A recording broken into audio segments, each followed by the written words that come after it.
If the public had any idea what happens to some of these children and how DFAC steps in and helps out, they'd be amazed. They really would be.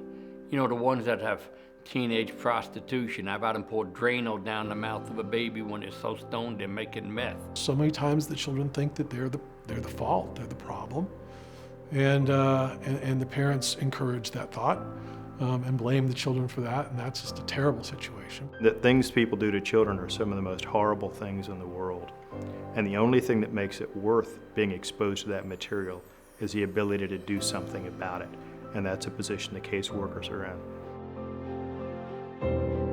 Caseworker a lot of times is the first person that's called, and they're able to try to identify and put the right services in place and rally a team around young people. It's really the case managers who are living it day in and day out, all day and night. Their phones are ringing, they're in the car, they're trying to go into these situations. I hate to go down that country road where the fence is locked at the top and it says beware a dog, and you got to drive a mile and a half down a dirt road and nobody lives there, and you got to go knock on a single wide mobile home.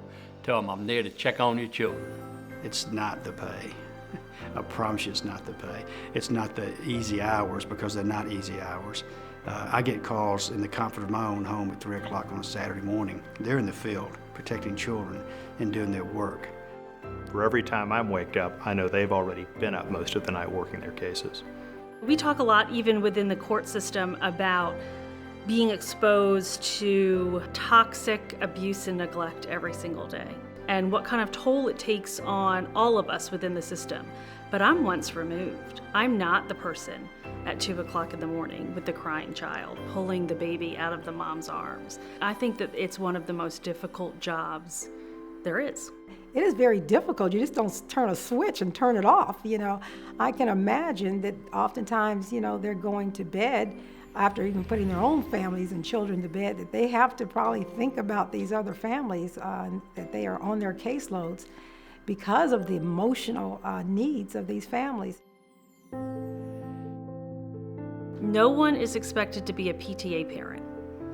You're expected to be a parent that can love, nurture, and keep your child safe.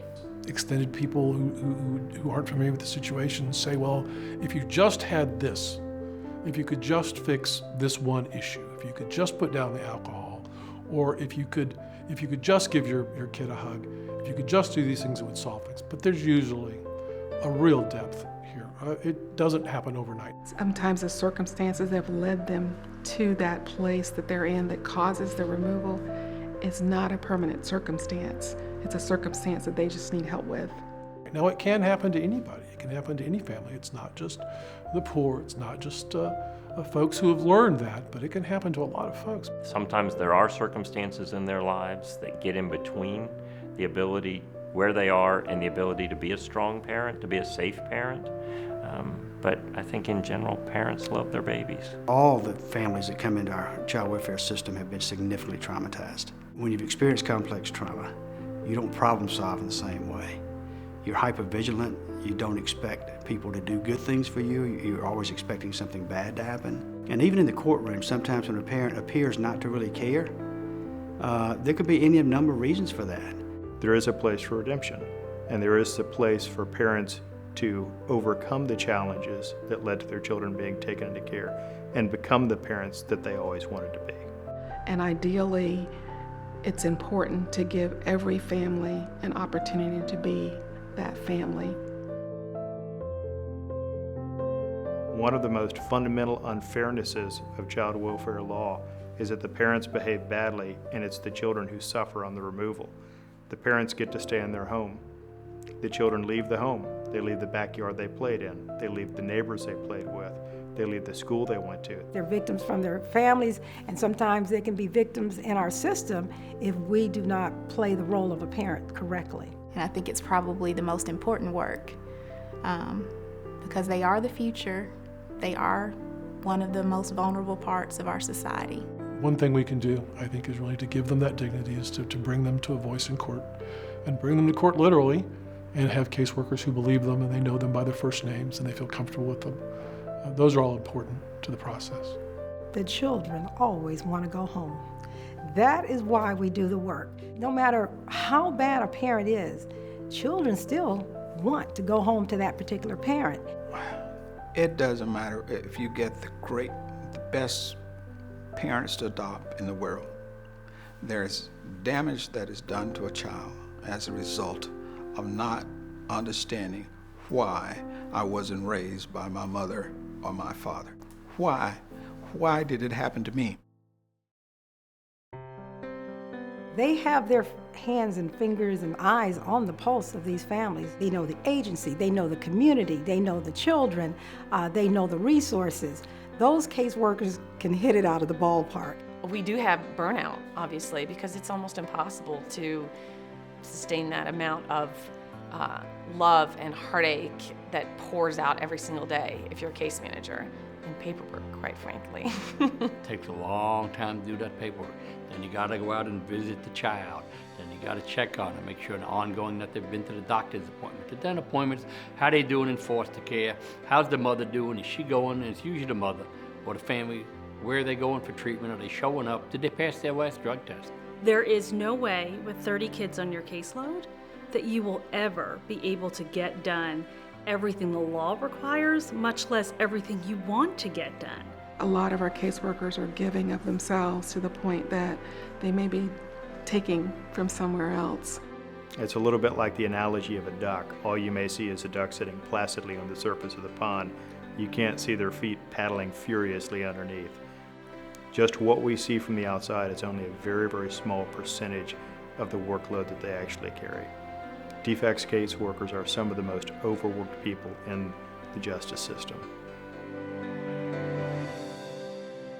I think it's easy to Monday morning quarterback and say that, you know, you should have done this or you should have done that, but most people that go into social work are doing it because they've got this special place in their heart for kids. Even when a mother curse you out, and when the mother say things about you that aren't true, they had the ability to set that aside and keep their focus on the prize, the ultimate goal of what they're trying to accomplish. They're able to go in, instead of start giving orders and that type of thing, they know how to go in and just have a discussion. Find a way to help the parent come to the conclusion that they may need to change without saying, you change. They are not, quote, the welfare.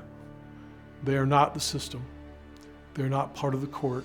They're not part of the man who's there to tell them how to do things. They're there because they want to help. They're good people, they love children, and they want to make a difference. The truth is we save a lot more than we lose in the system. It's a mountain of work. It's very hard. But I think that some of those tough cases, those really tough cases that a caseworker had to manage on a whole nother level, that case needs to be told. But a lot of times they swoop in, kind of like the Marines coming in. If a child can relate to them and they have the energy and the support behind them to do what's right, there are definitely lives that are saved by caseworkers and case managers all the time. It is amazing to see, not always even just at the end of the case, but during a case, when after that particular hearing is over, then a parent goes over and hugs the case manager. Folks just need to understand sometimes who they are and give them a pat on the back, you know, as they are in their churches and other parts of the community, to say thank you for saving this family, because every family that they help save is a big plus to our community. It's important for caseworkers to understand that they're not in it alone, and it's important for them to recognize that others see and appreciate the work that they do. There's some days you just want to go home, and it's tough. It's tough on the caseworkers, it's tough on my staff.